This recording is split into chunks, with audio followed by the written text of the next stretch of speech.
Les vraies voix Sud Radio, le coup de projecteur des vraies voix.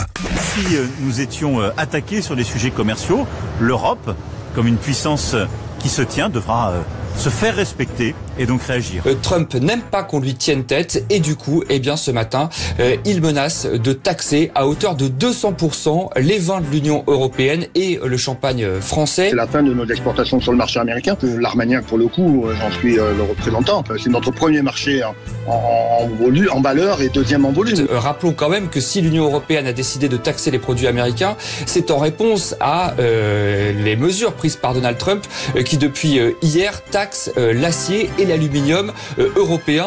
C'est la fin d'une belle histoire qui est historique en plus. Notre lien avec le marché américain est historique. Et Donald Trump a mené ce jeudi la France et l'Union européenne à d'imposer des droits de douane de 200% sur les champagnes, vins et autres alcools si les tarifs douaniers de l'Union européenne à venir de 50% sur le whisky américain ne sont pas immédiatement retirés. Alors parlons vrai, obliger les Américains à boire du vin américain plutôt que français, est-ce un mauvais traitement à son propre peuple qu'inflige Donald Trump? Et à cette question, Trump menace les champagnes et les vins français de 200% de droits de douane. Notre filière viticole est-elle en danger? Vous dites non à 54%, vous voulez réagir, le 0826 300 300. Et notre invité pour en parler, Laurent Dubois est avec nous, propriétaire de château Les Bertrands à Blaye, bien sûr, qu'on connaît bien. Bonsoir, merci d'avoir accepté notre invitation, Philippe Bilger. Tout à l'heure, avant qu'on commence l'émission, Tom a dit « je n'y crois pas ». Et bêtement, j'avais dit « mais si, il n'y a pas de raison ». Je crois tout de même à la réflexion que Donald Trump est dans un jeu de surenchère et de massacre. Je crois que vous avez raison, Tom. En réalité, depuis le début, sur certains plans, et même les plus graves, c'est une démarche très erratique où le matin on dit quelque chose, l'après-midi on révise et le soir on se contredit. J'espère, et d'ailleurs nos auditeurs étonnamment sont plus lucides que moi, en tout cas c'est facile, puisqu'ils disent on n'y croit pas à tout ça. C'est de la folie pure. Oui, il brutalise les termes du débat sur ce sujet comme sur beaucoup d'autres, c'est ça qui est terrible. C'est une sorte de... Mais après, derrière, évidemment, les entreprises françaises, moi je sais, il y a quelques mois, j'avais eu la chance de rencontrer Isabelle Ferrando, notamment, qui est une grande vigneronne, qui exporte effectivement beaucoup, notamment vers les États-Unis. Donc effectivement, les créateurs français seront évidemment directement concernés si d'aventure ça venait à s'appliquer. Bérangère.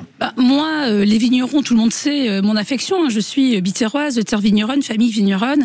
Aujourd'hui, les vins du Pays d'Oc sont exportés à 48% quand même. Oui. 48% des vins de nos régions, à moi en Languedoc part. Donc bien sûr, c'est dramatique. Après, la seule question que je pose, c'est est-ce qu'on a une diplomatie en France? Parce qu'on se fâche avec Trump, on se fâche avec l'Algérie où on n'y arrive pas bien, on n'arrive pas à se faire entendre par la Russie. En fait, est-ce que la France a une politique internationale en fait? Et j'ai l'impression que non, qu'on n'a plus de politique internationale et qu'on subit une claque de Trump, une claque de l'Algérie et qu'on n'arrive plus à réagir. En fait, on n'a pas de politique, on n'a pas de vision. On dirait un poulet sans tête. Après, ce qui se passe aussi, c'est que les États-Unis étaient un allié jusqu'à présent. Donc, On est avec Laurent Dubois, propriétaire du château Les Bertrands à Blaye. Bertrand Dubois, bonsoir. Laurent Dubois, bonsoir, pardon. Vous faites 10% de votre chiffre d'affaires avec les USA, vous exportez vers 25 pays, donc vous aidez bien la balance commerciale française qui va pas bien. Est-ce que ces mesures vous inquiètent si elles entraient en vigueur? Oui, tout à fait. Je suis très inquiet, parce que Trump avait déjà mis, il y a 5 ans, 25% de taxes sur les vins inférieurs à 14 degrés d'alcool. Et déjà, on avait vu une forte baisse des ventes. Oui. Voilà. Et il n'avait pas mis à l'époque sur les alcools et les cognacs parce que son ami Bernard Arnault avait acheté le joaillier Tiffany pour 15 milliards d'euros. Donc voilà, les champagnes, les cognacs avaient été exemptés. Mais là, aujourd'hui, menacer de taxer les vins, les alcools de 200%, ça serait catastrophique pour nous. Voilà. Moi, j'ai un marché aujourd'hui, on vend à peu près 60 000 bouteilles par an sur les États-Unis, dont la moitié de vin cachère. Notre particularité, c'est nous faisons du vin cachère. C'est une grosse colonie juive aux États-Unis.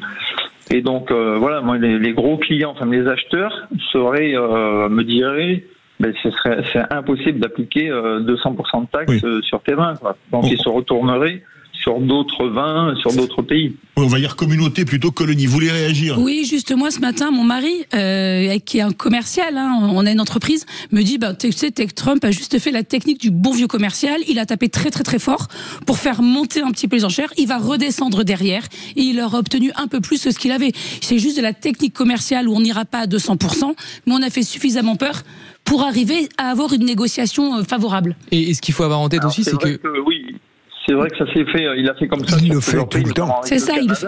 Enfin, en attendant, ça fait peur. Ouais. Ça fait peur. Et moi, j'ai l'impression que c'est une sanction quand même anti-français.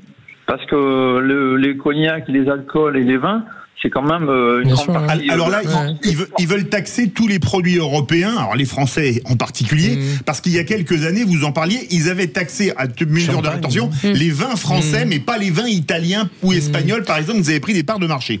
Et surtout, ce qui est important à rappeler, c'est qu'il y a beaucoup d'entreprises françaises dont la compétitivité est améliorée, justement, grâce aux exportations. Parce que justement, le marché intérieur, souvent, suffit pas, y compris parfois les échanges intra-européens. Donc, du coup, c'est un vrai problème, parce que c'est souvent aussi là-dessus qu'on se fait de la marge. On pense même aux produits de luxe. Je crois que pour LVMH, le premier groupe de luxe au monde, je crois que c'est 90% leur chiffre d'affaires global qui se fait à l'étranger. Donc, je veux dire, à un moment donné, c'est des impacts qui sont considérables.